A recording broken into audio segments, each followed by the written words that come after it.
It was a big year for the Big Ten in 2024, and they're looking to repeat on that success in 2025. Ohio State wins the national championship. Oregon had a big year. There are a number of other teams that did some exciting things, but there are some questions heading into 2025. We'll take a look at each team and what their big question is, or one of their big questions, and talk about what they need to do to answer that. Before we do, though, make sure you're subscribed to the channel. It goes a long way in helping this channel grow. Like the video, share the video. Again, you make this channel grow. It's been really fun to see how much we've grown in the last year, and I think that we can grow even more in 2025. But let's dive into those big questions for the Big Ten. We start with Illinois. The big question for them, and there's a couple of them, honestly. This is a team that returns a ton of talent. But what's the ceiling for this defense? I think this defense could be really fun. The secondary looks locked and loaded for another good year. Gabe Jacobs is coming back. I think that you're looking at a really exciting defense, a really disruptive defense, and an offense that could be super slept on. So you have plenty of questions. Is Seth Coleman's replacement going to be someone that can step up in a big way? But I don't think you have a ton of questions in terms of returning talent. So that's something that really works into Illinois' favor. Are they a national championship contender by any means? No, absolutely not. But this is a team that's going to be really tough to beat, really fun to watch. And when you look at what they did last year, if they can be better than what they did last year, this is going to be a scary team nonetheless. Indiana has a lot of questions to answer, and that wasn't really surprising. When Kurt Cignetti took over and brought in all those transfers, you knew that he was going to have to replace quite a few of them. And honestly, without the surprise factor, can they make another run? I think one of the biggest things we see in college football are teams that maybe are slept on coming into the year. They kind of surprise people early on, and then they use that momentum, that confidence to get to where they were. Indiana made the playoff. That was something that nobody saw coming. This is a team that could do it again, but they're not going to have that surprise factor. Teams know what they're capable of doing. They know that they're a well-coached team, and they know that this is a team that means business. So you're replacing multiple key players. Curtis Rourke is going to be the big one. Who's going to be the quarterback? Those are going to be big questions that you need to answer. Again, both sides of the ball have plenty of returning talent that could replace them, but are they talented enough to play to the level that those guys played? When you look at some of the players coming back, Elijah Surratt's back. When you look at the defensive side of the ball, Mikal Kamara is coming back. Aiden Fisher, those are two huge names. And then D'Angelo Pons, one of the better quarterbacks in college football, is also coming back. So that's just absolutely huge if you're Indiana. But again, you have some big questions about other positions that must be answered. Iowa's question, once again, I don't like doing it offensively, but we'll just stick to the quarterback. How good can the quarterbacks be? I think that if you're Iowa, this is the most excited you've been about the quarterback position in, I don't even know, it feels like a long time. I think that you have lots of good options. And when you look at what they have, Brendan Sullivan really changed how that offense looked in 2024 in terms of what they're capable of doing, some of the different looks they could provide, some of the different plays they could run. You bring in Hank Brown from Auburn. You also bring in Mark Gronowski from South Dakota State. He is someone to definitely keep an eye on. This is an Iowa team that could be really fun to watch. Without Caleb Johnson running the football, you feel like you have to find your new guy. That could take some time. It's not going to be the same, but Iowa's done a pretty good job of getting those guys on campus and getting the right people in place. But again, the quarterback position plays such a big role in terms of being an X factor, and it feels like this year it could be, I won't say a strength, but definitely a better position than it's been in years past. Maryland is going to be one of those teams that has, I would say that Mike Locksley is definitely on the hot seat. So is he on borrowed time? That's probably the biggest question for them. When you look at what happened this offseason, it was a really tough year. A 4-8 season after multiple bowl seasons isn't what you want to see. I think that recruiting has been good at times, but then you look at this offseason. You lose Billy Edwards and Roman Hemby to the transfer portal. Hemby going to both the Big Ten teams. Billy Edwards goes to Wisconsin. Hemby goes to Indiana. Caden Prather and Ty Felton go pro. So who's going to be your go-to player on offense? A quarterback is a question. Running back's a question. You have a lot of questions right now. So those are plenty of questions that need to be answered, pretty much revolving around Bryce Underwood. This is a kid who comes in, and I think a lot of people expect him to take over the starting job at some point this season. whether that's right away, whether that's later in the season when he's more comfortable. You also brought in Mikey Keene, and honestly, the quarterback position last year was not great. Davis Warren, Alex Orji just couldn't get the job done. It just was not good. So you bring in a guy like Mikey Keene, a guy who has a ton of experience at UCF and Fresno State. You feel like maybe he could just be that bridge quarterback until Underwood's ready. Maybe Underwood is just ready right off the bat. Those are the big question for them is when Underwood is going to be able to take over. I think everyone just anticipates that he is going to take over the starting job. It's just a matter of how quickly he does that. Michigan State, they also have their focus on their quarterback. But can Aiden Childs take care of the football? One of the biggest things we saw, I think CBS's Tom Fornelli has the oopsie daisy rate, and Aiden Childs was definitely on that list. It felt like every single week they were talking about some of the decisions that he made, some of the turnovers that he made. Can he take care of the football better? This is a guy that has tremendous talent, and this is a Michigan State team that could be very tough to beat. But turning over the football is going to negate both of those things. It doesn't matter how good you are, and it doesn't matter how tough your team is if you give the ball back to your offense. You're just giving the other team more opportunities to score, and you're taking the ball out of your hands, especially for Aiden Childs. When we saw last year, even with some of those bad plays, you saw some really good plays as well. So this is a guy that has the ability to make an impact on his team. You just hope that it's more positive than negative. The Minnesota Golden Gophers are honestly, of every team in this conference, honestly, Minnesota might be one of the most slept on teams, and maybe even in college football. I don't think a lot of people talk about the Golden Gophers, and we haven't talked about them since really 2019. I think everybody, if they do talk about them, talk about PJ Fleck, they talk about his antics, if you will, talk about his personality, but you don't really talk about Minnesota the team. And Minnesota the team could be a really fun team, and they're definitely a sleeper team in 2025. Will the defense continue playing well? Losing Corey Heatherman to Miami was always going to hurt. You elevate Danny Coleman to the defensive coordinator position. So we'll see what that looks like. You lose NFL talent, but you also have guys coming back. Devin Eastern's coming back. Anthony Smith is a super underrated player that I think is going to be more of a household name. Maverick Baranowski, Coy Parrish is a guy who exploded last year as a freshman. He is someone that a lot of people now know because of what he did as a freshman. So Minnesota has the ability to play well. They need their defense to play like it did last year, and they need their offense to take a step. But this is a team that has the talent, has the people, the personnel on the roster to make that happen. Nebraska. How does Nebraska prove they're legit? I think the biggest thing that Nebraska has to prove is that they can compete with the best of the best. I think Nebraska has the talent to beat some of those teams that they're definitely better than talent-wise. It's just a matter of how do you compete with those teams that are a little bit more talented than you, or in like Ohio State's case or Oregon's case, extremely more talented than you. You have to find a way to win one or two games that maybe you're not expected to win. I think Dylan Raiola having a full year of experience was huge for them long term. Dana Holgerson's system feels like he was a better fit for what Dylan Raiola wanted to do. So we'll see what happens with this team, but this is a team that I think is ready to make an impact.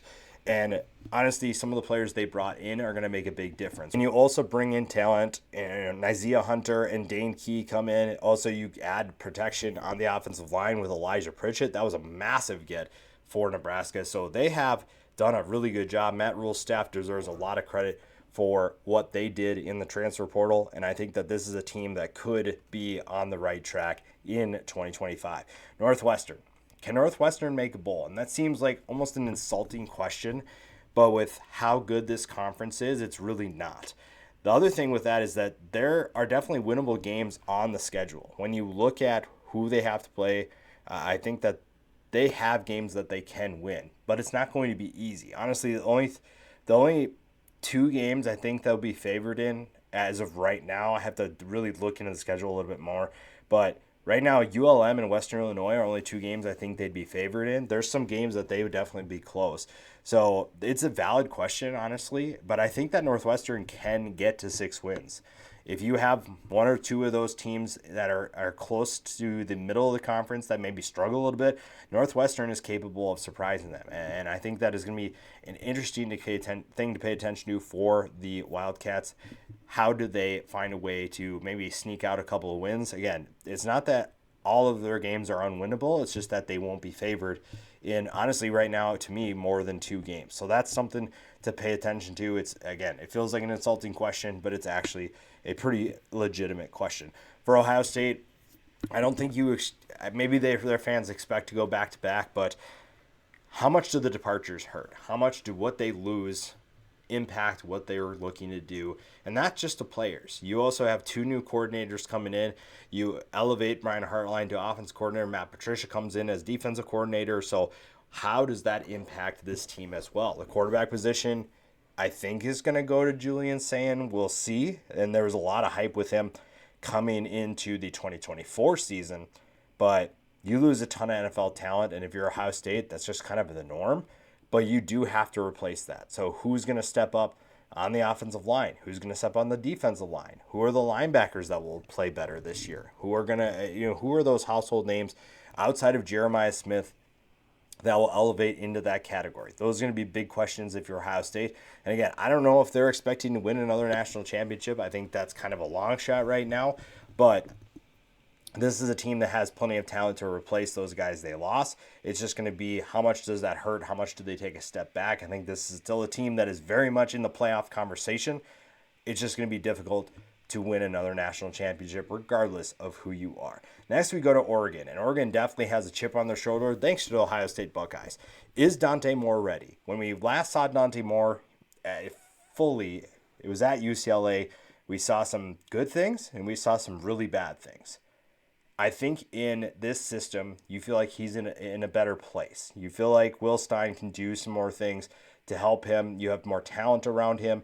You can put him in easier decisions with your play calling. So there's plenty of things that go in Dante Moore's favor. And I think that Evan Stewart and Kenyon Sadiq are 2 big reasons why. I think that Oregon has a ton of players to replace, but you do have some really exciting talent coming back. So this is an Oregon team that has plenty of motivation. They have plenty of talent, and their quarterback feels like he is ready to step into the spotlight and potentially take this team to new heights. Penn State is another team that's right there. You have 3 teams in a row that expect to be in the college football playoff. They expect to be in the national championship conversation, and Penn State is just like them. Is this a team that's title or bust? Like, is this a disappointing season if they do not win a national championship? Drew Aller is back. Katron Allen and Nick Singleton shocked us by coming back. I think that Devontae Ross and Kyron Hudson are 2 of the more underrated additions in the transfer portal.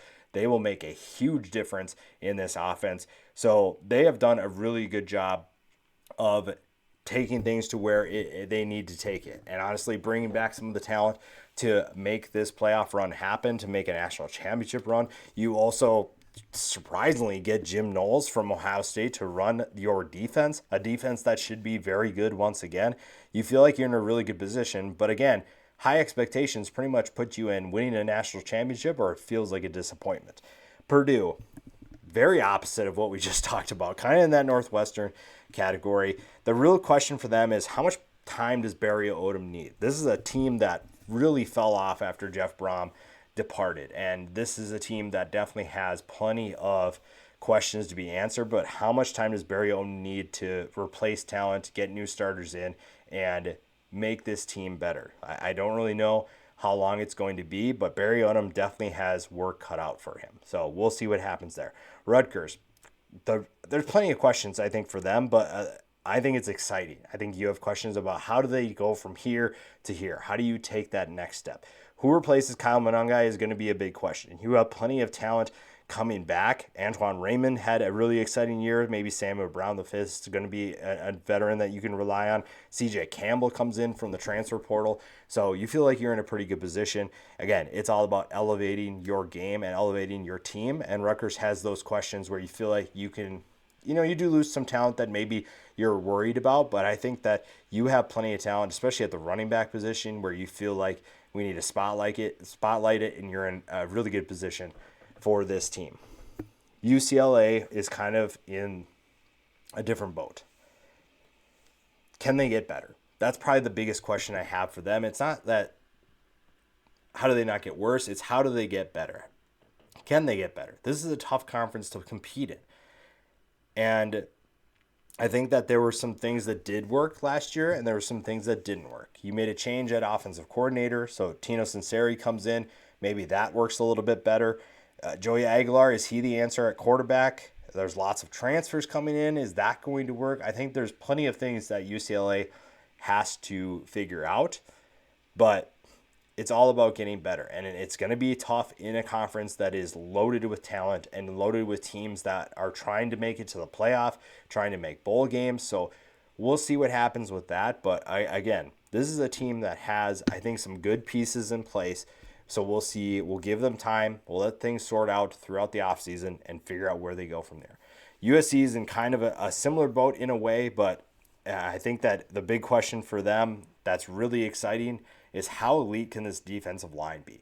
USC might have one of the best defensive lines, in the entire country this year. I think they have the talent to do that. When you look at what's coming back, Anthony Lucas and Braylon Shelby are probably two of the bigger names that you'll be talking about. Keyshawn Silver comes in from Kentucky. That was a huge addition from the transfer portal. This feels like Lincoln Riley needs to get things going, and it might take a little bit of time. We'll see what Jaden Maeva is going to be at quarterback. There are plenty of questions there. You lost talent to the transfer portal, but this defensive line is, I think, the group that everyone's really excited to watch. I think you feel like you're in a good position with some of those players coming back and players that have a bright future, maybe even in the NFL. Washington is ready, I think, for a breakout season. Is it going to be a breakout season? Obviously, you can't get too excited about bowl games. Demon Williams' performance in the bowl game was super exciting. We've been talking about him for a little bit now. He obviously wasn't going to be the starter with Will Rogers there, but once he took over, you saw the potential. Can he do that long term is probably a big question.